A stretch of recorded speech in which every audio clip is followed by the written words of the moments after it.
Good morning बच्चों। आज हम लोग एक नई एक्सरसाइज स्टार्ट करेंगे 1.2 जो सेट थ्योरी से रिलेटेड है। बच्चों फर्स्ट एक्सरसाइज हम लोग पहले कर चुके हैं। आज दूसरी एक्सरसाइज हम स्टार्ट कर रहे हैं जो कि श्री बालाजी पब्लिकेशन से बुक से, जो कि बाय डॉक्टर सुधीर पुंडीर इसके लेखक हैं। इसी किताब से हम लोग क्वेश्चन कर रहे हैं, ठीक है। तो आइए देखते हैं क्लास 11th का सेट थ्योरी का एक्सरसाइज 1.2, ठीक है। ये एक्सरसाइज बहुत ही इंटरेस्टिंग है, बहुत ही मजेदार है और बहुत ही आसान एक्सरसाइज है। आइए क्वेश्चन नंबर 1 में रिक्त स्थानों की पूर्ति कीजिए। इसमें पहला प्रश्न है, ऐसा समुच्चय जिसमें कोई अवयव ना हो। यहां पर रिक्त स्थान दिया गया है, तो ऐसे समुच्चय जिसमें कोई अवयव ना हो उसे क्या कहते हैं? तो इसको रिक्त समुच्चय कहते हैं, ठीक है। ये हमने आपको बताया था कि जब किसी समुच्चय में कोई अवयव नहीं होता है तो उसको रिक्त समुच्चय कहा जाता है, एम्प्टी सेट कहते हैं, और इसको फाई से रिप्रेजेंट किया जाता है, ऐसा हमने बताया था, ठीक है। दूसरा है, यदि a बराबर 1 2 3 कॉमा लगा के सेपरेट किया गया है और b इक्वल टू है 3 2 1, तो a व b किस प्रकार के समुच्चय होंगे? तो देखने से पता चल रहा है कि a में जो अवयव हैं वही अवयव b में भी हैं। यहाँ क्रम का कोई मतलब नहीं होता है समुच्चय में, किसी भी क्रम में हो तो यहाँ पर क्रम में अंतर है, लेकिन समुच्चय में क्रम का भेद का कोई महत्व नहीं है। इसलिए इन दोनों में 3 अवयव हैं और इनका एलिमेंट दोनों सेम है। 1 1 इसमें भी है, 2 2 इसमें भी है, 3 3 इसमें भी है। तो ऐसे समुच्चय को हम समान समुच्चय कहते हैं, तो ये कहलाएगा समान समुच्चय, इक्वल सेट कहलाएगा, ठीक है। ऐसे समुच्चय को हम इक्वल सेट कहेंगे। थर्ड में देखिए, यदि a बराबर a b c है और b equal to c d e है, तो यहां पर कार्डिनल नंबर इसका 3 है, इसका कार्डिनल नंबर 3 है, यानी 3 अवयव इसमें भी हैं, 3 अवयव इसमें भी हैं, लेकिन अवयव अलग अलग हैं, अवयव डिफरेंट हैं। तो ऐसे समुच्चय को हम तुल्य समुच्चय कहते हैं। क्या कहेंगे? तुल्य समुच्चय, इक्विवेलेंट सेट कहते हैं। तो यहां पर हमें ये चीज ध्यान में रखना है। आइए क्वेश्चन नंबर 2 की बात करते हैं। क्वेश्चन नंबर 2 में क्या कहा गया है? निम्न में से कौन सा समुच्चय इस दिए हुए समुच्चय के तुल्य है? तुल्य का मतलब इक्विवेलेंट, तुल्य का मतलब जब दो समुच्चय इस प्रकार के हों जिनमें अवयवों की संख्या बराबर होती है, अवयव अलग अलग हों लेकिन अवयवों की संख्या सेम है, तो उनको हम तुल्य समुच्चय कहते हैं। तो यहां पर 4 7 11 17 20 ये 5 अवयव हैं। और फर्स्ट पार्ट में देखिए तो यहां पर 1 2 3 4 5 अवयव यहां पर भी हैं, तो ये दोनों समतुल्य कहलाएंगे, ठीक है। ये समतुल्य होगा। 10 से छोटी धन विषम संख्याओं का समुच्चय, 10 से छोटी धन विषम संख्याएं कौन सी होंगी? पॉजिटिव ऑड नंबर्स, 1 3 5 7 9 5 नंबर आ रहे हैं। कौन कौन? 1 3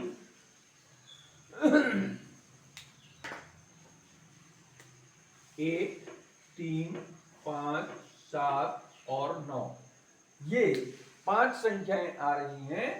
और यहां भी 5 नंबर्स हैं, यहां भी 5 नंबर्स हैं, इसलिए इसको भी कहेंगे कि ये एक तुल्य समुच्चय है।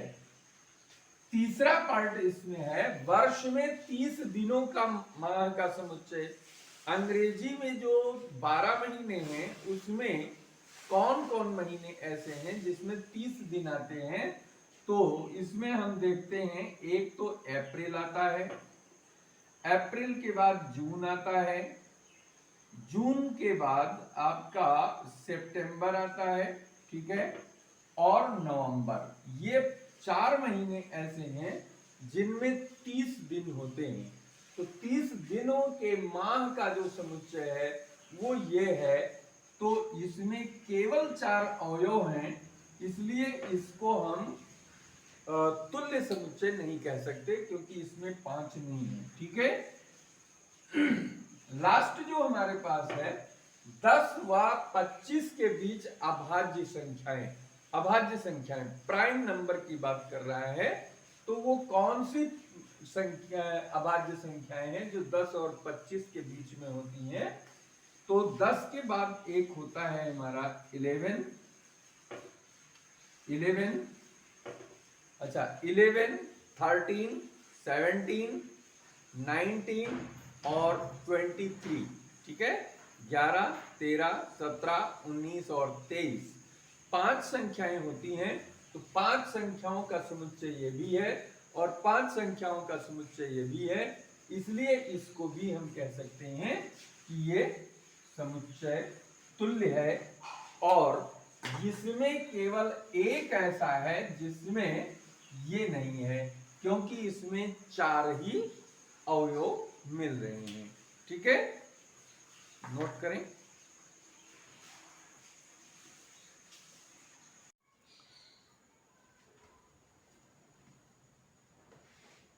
आइए बच्चों देखते हैं क्वेश्चन नंबर 3। क्वेश्चन नंबर 3 में कुछ समुच्चय दिए हुए हैं और इसमें हमको बताना है कौन सा समुच्चय परिमित है और कौन सा अपरिमित है। परिमित को अंग्रेजी में फाइनाइट सेट कहते हैं, अपरिमित को इनफाइनाइट सेट कहते हैं, ठीक है। जैसा हमने आपको बताया था कि परिमित समुच्चय वह समुच्चय होते हैं जिनके अवयवों की संख्या निश्चित होती है, जिनके अवयवों की संख्या को हम गिन सकते हैं, ठीक है, ऐसे समुच्चय को हम परिमित समुच्चय कहते हैं। और जिन समुच्चय के अवयवों की संख्या हम नहीं गिन सकते हैं या जिनके अवयवों की संख्या असीमित होती है, ठीक है, सीमित नहीं होती है, उन समुच्चयों को हम अपरिमित समुच्चय कहते हैं, इनफाइनाइट सेट कहते हैं, ठीक है। अपरिमित समुच्चय या इनफाइनाइट सेट ये अनकाउंटेबल सेट भी कहलाते हैं, ठीक है, जिनकी अवयवों की गणना नहीं की जा सकती है, ठीक है। तो देखते हैं इसमें कौन सा परिमित है और कौन सा अपरिमित है। तो इसमें पहला दे रखा है 2 से विभाज्य प्राकृत संख्याओं का समुच्चय। 2 से विभाज्य संख्याएं जो होती हैं उनको हम क्या कहते हैं, सम संख्या कहते हैं। तो 2 से विभाज्य प्राकृत संख्याओं यानी नेचुरल नंबर्स, वे नेचुरल नंबर जो 2 से डिविजिबल हैं, भाज्य हैं, तो वो ऐसे समुच्चय क्या हो जाएंगे, 2 होंगे, 4, 6, 8 अप टू इनफाइनाइट तक होंगे, इनकी काउंट नहीं किया जा सकता है। तो ये समुच्चय कैसा होगा, ये अपरिमित समुच्चय कहलाएगा, ठीक है, ये अपरिमित समुच्चय है, ठीक है, ये ध्यान में रखना है। अब फिर कह रहा है 8 से छोटी प्राकृत संख्याओं का समुच्चय, 8 से छोटे नेचुरल नंबर्स का समुच्चय। तो 8 से छोटे नेचुरल नंबर्स क्या हैं, 1, 2, 3, 4, 5, 6 और 7 हैं, ठीक है, निश्चित संख्या है इनकी, गिन सकते हैं इनको, इसलिए इसको क्या कहेंगे, परिमित समुच्चय कहेंगे, ठीक है, ये परिमित समुच्चय है।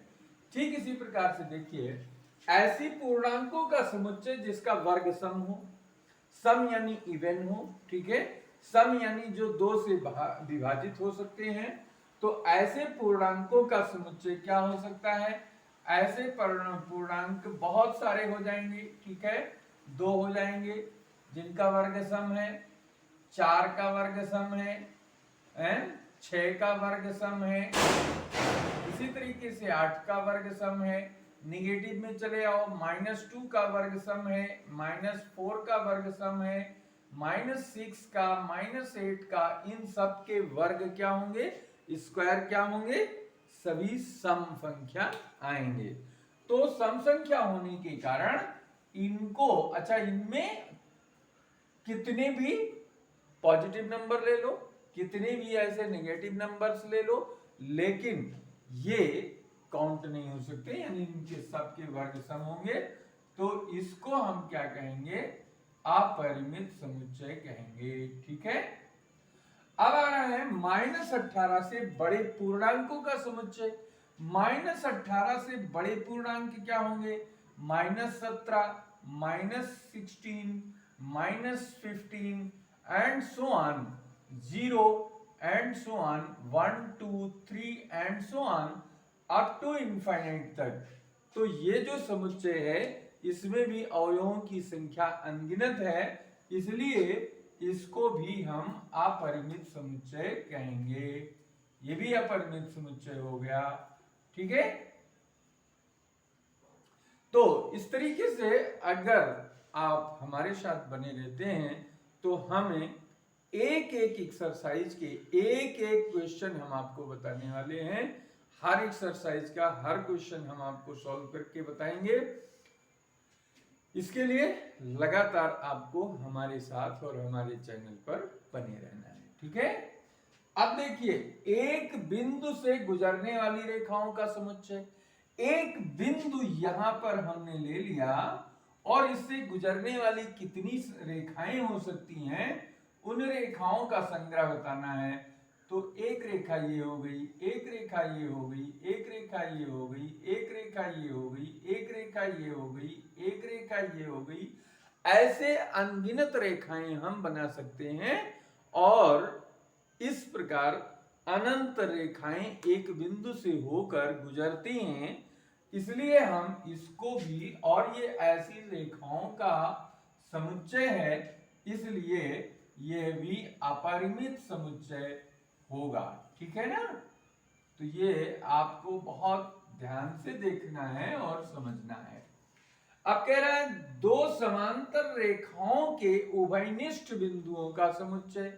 दो समांतर रेखाएं कैसी, एक रेखा ये है, दूसरी ये है। ये दो रेखाएं समांतर हैं, पैरेलल हैं। Two lines are parallel. तो how many common points of these two lines, दोनों के उभयनिष्ठ बिंदु कितने हैं। तो जाहिर सी बात है कि ये दोनों रेखाएं समांतर हैं, इसलिए ये कहीं भी इनको अनंत तक दोनों को बढ़ा दिया जाए तब भी ये एक दूसरे को कभी नहीं काटेंगी। और जब कभी नहीं काटेंगी तो कितने कॉमन पॉइंट मिलेंगे, एक भी नहीं मिलेंगे। और एक भी नहीं मिलेंगे इसका मतलब ये एक ऐसा समुच्चय है जिसमें कोई अवयव नहीं है, अर्थात ये कैसा है, एम्प्टी सेट है। तो एम्प्टी सेट जो होता है वो फाइनाइट सेट होता है, इसलिए इसको हम क्या लिखेंगे, परिमित समुच्चय की संज्ञा इसको हम देंगे। ठीक है ना। अब देखिए, n कोटि के समीकरण के मानों का संग्रह। n कोटि, आप जानते हैं कि जितने भी समीकरण होते हैं उसकी कोटि पर उसके मानों की संख्या निर्भर करती है। अगर रैखिक समीकरण है जिसका एक कोटि है तो उसके मान 1 मिलेंगे। द्विघात समीकरण है जिसकी कोटि 2 है तो उसके 2 मान मिलेंगे। ठीक है, अधिकतम 2 मान मिलेंगे। और कोई त्रिघात समीकरण है जिसकी कोटि 3 है, क्यूबिक इक्वेशन, तो उसमें 3 मूल प्राप्त होंगे, यानी 3 मान x के प्राप्त होंगे। ठीक है। ऐसे अगर n कोटि का कोई समीकरण है तो उसमें कितने मान हो सकते हैं, अधिकतम n मान हो सकते हैं। ठीक है। तो जब अधिकतम n मान हो सकते हैं तो n मानों की संख्या कैसी होगी, n मानों की संख्या को हम काउंट कर सकते हैं, गिन सकते हैं, इसलिए यह भी परिमित समुच्चय होगा। बात समझ में आ गई ना, क्लियर। अब देखिए यहां पे एक अगला क्वेश्चन है कि x belongs to n, x is greater than 10, x 10 से बड़े, x के वह मान जो प्राकृत संख्या हैं और 10 से बड़े हैं। तो 10 से बड़े कितने नंबर्स होंगे प्राकृत संख्याओं में? अनंत संख्याएं होंगी ऐसी, तो उनको तो हम गिन नहीं सकते, उनकी संख्या सीमित नहीं है। इसलिए ऐसे समीकरण जो है, ऐसे समुच्चय जिसमें 10 से बड़े संख्याएं हैं, तो ये भी क्या होगा, ये भी अपरिमित हो जाएगा। ठीक है, अपरिमित हो जाएगा। तो इसका आंसर क्या हो गया? अपरिमित। और नाइन्थ प्रश्न, जो नाइन्थ पार्ट इसका है, वो है 100 से कम प्राकृत संख्या x such that x belongs to n, x is less than 100, यानी 100 से कम प्राकृत संख्याओं का समुच्चय। तो जाहिर सी बात है कि इसमें आएगा 1 से लेकर के और अप टू 99 तक, तो 1 से 99 तक तो निश्चित है। तो ये कितने हो गए? ये परिमित समुच्चय बन गया। ठीक है, तो ये परिमित समुच्चय हुआ। और इसी तरीके से इधर देखिए, x belongs to r, 1 x is greater than 1, x is less than r equal to 2, यानी x का मान 1 या 1 से बड़ा है और 2 या 2 से छोटा है। ठीक है, तो लेकिन x क्या है? वास्तविक संख्याएं हैं। तो 1 और 2 के बीच में कितनी वास्तविक संख्याएं होंगी? तो ये आपको पता है कि किसी भी दो वास्तविक संख्या के बीच में अनंत वास्तविक संख्याएं होती हैं।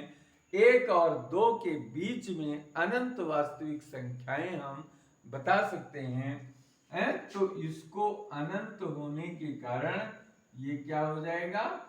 अपरिमित समुच्चय बनेगा। अपरिमित समुच्चय हो गया ये। ठीक है, अपरिमित समुच्चय ये बन गया। ठीक, अब 9th के बाद 10th के बाद 11th पार्ट इसका जो है, 11th पार्ट क्या? अंग्रेजी वर्णमाला के स्वरों का समुच्चय। अंग्रेजी वर्णमाला के स्वर यानी वोवेल्स। तो वोवेल्स कितने होते हैं? 5 होते हैं, ए ई आई ओ यू। ठीक है, तो इसको हम लिख सकते हैं ए ई आई ओ यू। तो जाहिर सी बात है कि इसमें 5 सेट हैं, 5 अवयव हैं और जो कि सीमित हैं, इसलिए ये क्या हो जाएगा? ये परिमित समुच्चय कहलाएगा। ठीक है, अब देखिए संख्या 8 के गुणकों का समुच्चय। 8 के गुणक, 8 के गुणक में क्या आएगा? 8 आएगा, 16, 24, 32, 40। ठीक है, इस तरीके से अनंत तक के नंबर्स हमको प्राप्त हो जाएंगे। तो ये समुच्चय कैसा हो गया? ये समुच्चय भी आपका अपरिमित समुच्चय है। ठीक है, तो इस तरीके से हम कोई भी प्रश्न आए तो हम सबसे पहले ये डिसाइड करते हैं कि उसमें कितने अवयव हैं, और अवयवों की संख्या अगर गिनने लायक है तो हम कहते हैं ये परिमित है, अदरवाइज हम कहते हैं ये अपरिमित समुच्चय, इनफाइनाइट सेट या अनकाउंटेबल सेट है। ठीक है, नोट डाउन।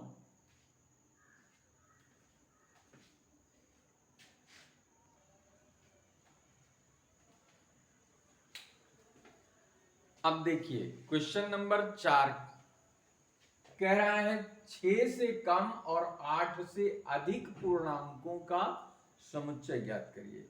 यानी एक ऐसा समुच्चय जिसमें ऐसे अवयव हों जिनका मान 6 से कम हो और 8 से अधिक हो। ऐसा कोई अवयव होता ही नहीं है। तो चूंकि 6 से कम व 8 से अधिक कोई अवयव नहीं होता, कोई अवयव नहीं है, इसलिए अभीष्ट समुच्चय क्या होगा? अभीष्ट समुच्चय रिक्त समुच्चय कहलाएगा। ठीक है, ये रिक्त समुच्चय होगा। अब कह रहा है सिद्ध कीजिए कि संग्रह A बराबर इतना एक समुच्चय नहीं है। तो एक क्या है हमारे पास 1 1 3 25 और 5 लास्ट एलिमेंट है 8। चूंकि इसमें ये तो अवयव है, ये अवयव है, ये अवयव है, लेकिन यहां पर दो चीजें, ठीक है। यहां पर चूंकि 1 3 व 5 समुच्चय हैं, क्या है ये समुच्चय हैं। ये 5 स्वयं में एक समुच्चय है। 1 3 का जो ब्रैकेट में है ये स्वयं एक समुच्चय है, दो अवयवों वाला। तो इसलिए ये समुच्चय नहीं होगा, ठीक है। ये समुच्चय नहीं है, क्यों? क्योंकि ये समुच्चयों का समुच्चय है। तो इसलिए स्वयं एक समुच्चय है, इसलिए ए समुच्चय नहीं है। केवल इसमें अवयव अवयव ही होते, ये समुच्चय ना होता, ये समुच्चय ना होता, तब इसको हम समुच्चय कहते, ठीक है। तो यहां पर ये समुच्चय नहीं है, ये समुच्चय नहीं है, ये समुच्चय नहीं है, ये सेपरेट एलिमेंट्स हैं और ये समुच्चय आ गया, इसमें एक रूपता नहीं है, इसलिए ये समुच्चय नहीं है। अब जो क्वेश्चन नंबर 6 है, इसमें पूछा गया है कि हर पार्ट में, हर खंड में दो दो समुच्चय दिए गए हैं और बताना है कि ये दोनों समुच्चय क्या समान हैं, क्या बराबर हैं। तो समुच्चय बराबर होने के लिए क्या बताया गया है कि अगर दो समुच्चय इस प्रकार से हैं कि उनके अवयवों की संख्या और साथ साथ में अवयव भी समान है, उनका कार्डिनल नंबर भी बराबर है और every element of A is also an element of B, ठीक है। जो एलिमेंट ए में है वही एलिमेंट बी में है, तब हम कहेंगे कि ये समुच्चय है और बराबर है, ठीक है। तो देखिए जैसे यहाँ पे ए में बता रहा है कि ये लिटिल शब्द का एक अक्षर है, तो लिटिल से ये क्या बनेगा LITE, ठीक है। LIT 2 बार आया है तो T एक बार लिखेंगे, L 2 बार आया है L एक ही बार लिखेंगे, E एक बार है, I एक बार है, ठीक है। तो अब इसमें 1 2 3 4 अवयव हैं और बी में देखिए क्या है, बी में कह रहा है टाइटिल T 2 बार आया है तो एक बार लिखा जाएगा, I है, L है और E है, ठीक है। अब यहाँ पे देखिए दोनों के अवयव समान हैं, एक ही अवयव, जो अवयव इसमें है वही अवयव इसमें है, वही अवयव इसमें है, सारे सेम हैं। तो चूंकि ए व बी में अवयव समान हैं, इसलिए ए बराबर बी, इसलिए ए और बी समुच्चय बराबर हैं, इसलिए ए और बी समुच्चय समान है। क्वेश्चन नंबर 2 में देखिए, 2 में 6 का सेकेंड पार्ट ए बराबर 0, एकल समुच्चय है जिसमें एक अवयव है 0, ठीक है। और बी में कह रहा है x such that x is less than 7, 7 से छोटे और 10 से बड़े नंबर्स। तो 7 से छोटे बहुत सारे आ गए और 10 से बड़े बहुत सारे आ गए, 11 12 13 14, इस तरीके से अनेक अवयव हो जाएंगे। 7 से छोटे 6 5 4 3 2 1 0 -1 -2, इस तरीके से अनेकों समुच्चय के अवयव, इसमें समुच्चय के अनेक अवयव प्राप्त होंगे। तो यहां पर हम लिखेंगे कि A not equal to B, ठीक है। B में क्या है कि ये अवयव समान नहीं है। और थर्ड पार्ट में A B C D और B में है 1 2 3 4, ठीक है। तो दोनों अवयवों में अवयवों की संख्या तो बराबर है, 4 अवयव इसमें है, 4 अवयव B में भी हैं, लेकिन अवयव समान नहीं है। इसमें A है, उसमें 1 है, इसमें B है, उसमें 2 है, ठीक है। डिफरेंट हो गए ना, अलग हो गए, और जब अलग हो गए तो ये समान तो रहे नहीं, तब इनको केवल तुल्य समुच्चय कहेंगे, जो इससे पहले एक क्वेश्चन में कर चुके हो। ठीक है, तो ये बराबर नहीं होंगे, तो इसके लिए भी हम लिखेंगे ए नॉट इक्वल टू बी, यानी सेम नहीं है। अब लास्ट में देख लीजिए, लास्ट पार्ट चौथा है ए बराबर 5, यानी ये रिक्त समुच्चय, इसमें कोई अवयव नहीं है। इसमें क्या है, एक अवयव है 0, ठीक है, और इसमें भी एक अवयव है 5। तो ये 5 एक समुच्चय स्वयं है, ये समुच्चय का समुच्चय है। तो तीनों में अवयवों की संख्या, इन दोनों में, इसमें एक समुच्चय है, इसमें एक अवयव है, इसमें एक भी अवयव नहीं है, तो यहां तीन में कोई भी इक्वल नहीं है। A not equal to B not equal to C, कोई भी दो बराबर नहीं है। तो इस तरीके से हम इन एक्सरसाइज को आसानी से करते हैं। तो हमने इस वीडियो में क्वेश्चन 6 तक कवर किया है। क्वेश्चन और भी हैं, लेकिन वीडियो बड़ा हो रहा है, इसलिए जो बचे हुए क्वेश्चन इस एक्सरसाइज के हैं वो हम अगले वीडियो में लेकर के आएंगे। तब तक आप जो है इन एक्सरसाइज का अच्छे से प्रैक्टिस करिए, और नए क्वेश्चंस लेकर के हम नए वीडियो में आपके सामने प्रस्तुत होंगे। और आप लोग इस वीडियो को लाइक कर दें, इसको ज़्यादा से ज़्यादा शेयर कर दें, और जिन लोगों ने सब्सक्राइब नहीं किया वो इस चैनल को सब्सक्राइब कर लें, जिससे हर एक्सरसाइज का जो भी नया वीडियो आपको आपके लिए इस चैनल पे अपलोड हो, वो आपका नोटिफिकेशन आपको मिलता रहे। तो इसलिए आप जो है कोई भी वीडियो आपसे मिस ना होने पाए, इसलिए चैनल को सब्सक्राइब करना अति आवश्यक है। तो इस चैनल को सब्सक्राइब कर दें। Thank you very much.